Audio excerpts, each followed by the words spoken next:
In the year 1861, a seasoned Kiowa hunter named Lone Bear took a young novice, Eagle Plume, on his inaugural bison hunt, an event steeped in tradition and significance. As they stood on the vast expanse of the Great Plains, Lone Bear paused to impart critical wisdom to his eager apprentice. He explained with authority that Eagle Plume must first spot the massive bison herd, their dark forms rippling across the horizon like a living tide, and then exercise patience, waiting for a signal from an elder before making a move. When the moment arrived to strike, Lone Bear emphasized a sacred principle. Eagle Plume should take only what his horse could carry, a rule reflecting the Kiowa's deep respect for balance and resourcefulness. This was no mere hunt. It was a rite of passage, a lesson in discipline and survival woven into the fabric of Kiowa life.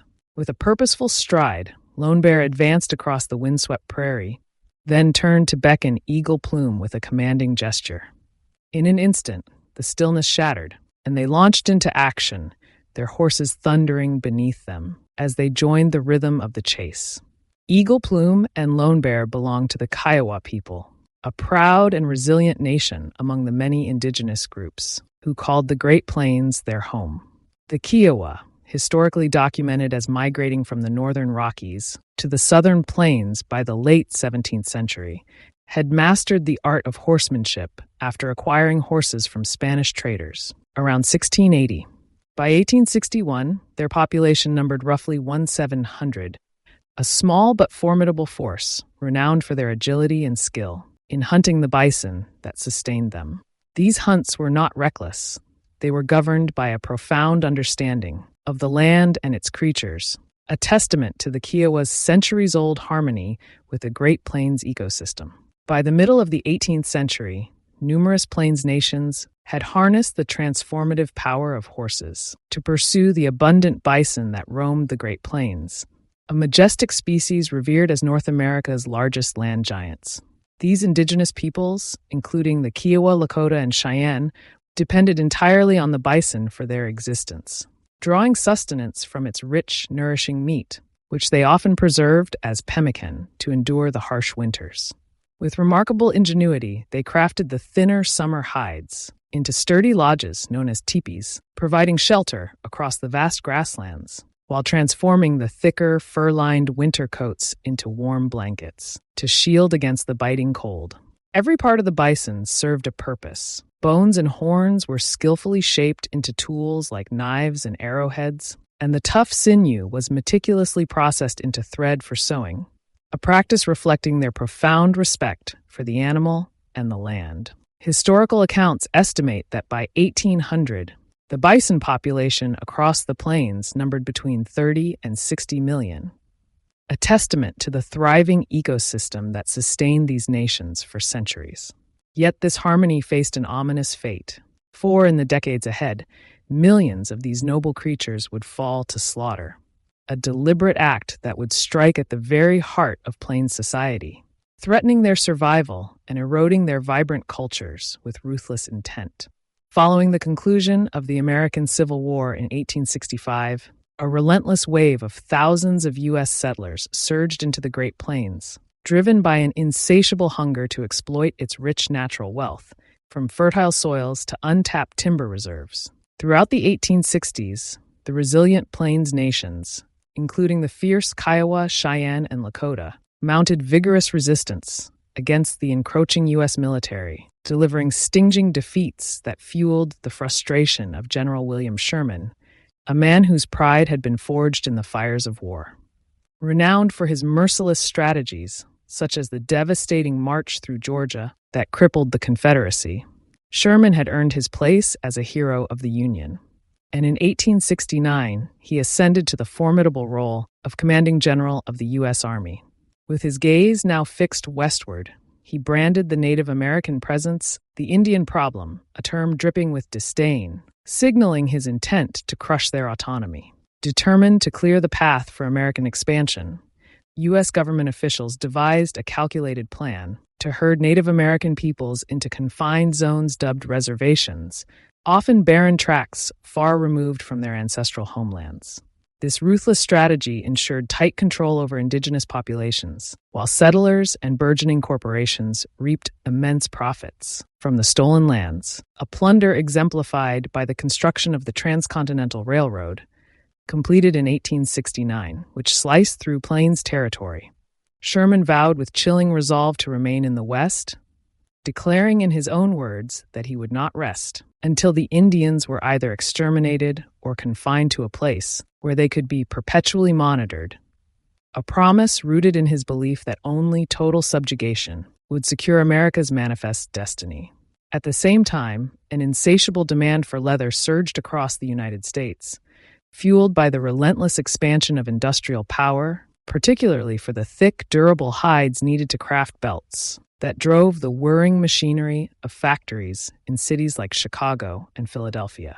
To satisfy this voracious appetite, U.S. hunters, equipped with powerful repeating rifles, such as the Sharps, fanned out across the Great Plains, unleashing a merciless slaughter upon the bison herds that had once thundered across the grasslands in numbers exceeding 30 million.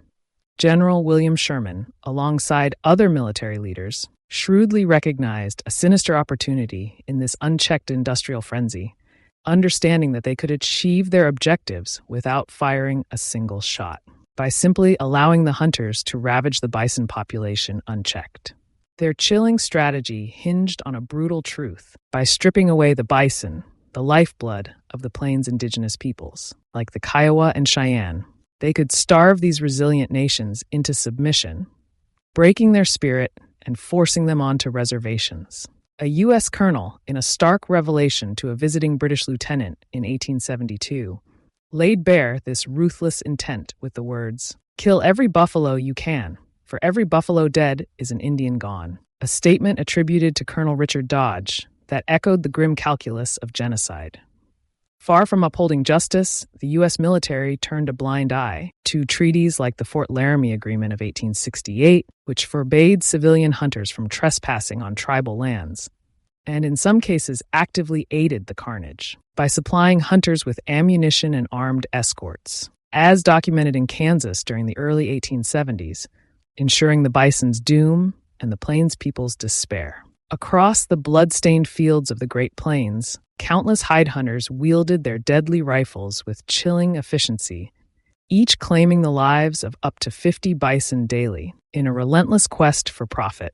In a staggering display of destruction during a mere 2-month period in 1876, one such hunter, possibly the infamous William Cody, better known as Buffalo Bill, felled an astonishing 555 bison, his ears ringing with the ceaseless roar of gunfire that left him deaf on one side, a haunting testament to the scale of the slaughter. Many wounded bison staggered away from these brutal assaults, only to collapse and perish in solitude, their massive bodies abandoned to decay under the unforgiving sun. Most hunters, driven by greed rather than necessity, stripped only the valuable hides and succulent tongues, leaving mountains of meat to rot in the grass, a wasteful sacrilege that stood in stark contrast to the reverence of the Plains nations. Inexperienced skinners, fumbling with their knives, often mangled the precious hides beyond use, while scavenging wolves and vultures tore apart the forsaken carcasses, turning the once thriving prairie into a grim tableau of death. Seizing yet another cruel opportunity, hunters laced the discarded bison flesh with strychnine, a lethal poison, to harvest wolf pelts for additional gain, poisoning the land that had sustained the Lakota, Cheyenne, and Kiowa for generations. Outraged Native American communities raised their voices in desperate protest, joined by humanitarian advocates and early animal rights pioneers, like Henry Bergh of the ASPCA, all watching in horror as the bison population, once numbering in the tens of millions, plummeted toward oblivion. In a fleeting glimmer of hope, Congress passed a bold bill in 1874 to outlaw bison hunting on federal lands, a measure championed by figures like Senator George Vest to halt the carnage. Yet President Ulysses S. Grant, bowing to industrial interests and military strategy, callously vetoed it, sealing the fate of both the bison and the indigenous peoples who depended on them. In the end, the vile and calculated strategy bore its grim fruit. a triumph of destruction that left an indelible scar across the Great Plains. Numerous Plains nations, once proud and self-sufficient, now grappled with the gnawing agony of starvation, their children's cries echoing across desolate camps, as the bison, their lifeline for centuries, vanished from the grasslands. With no choice left, tribes like the Cheyenne and Lakota found themselves coerced into the suffocating confines of reservations, their ancestral lands stripped away by force and deceit.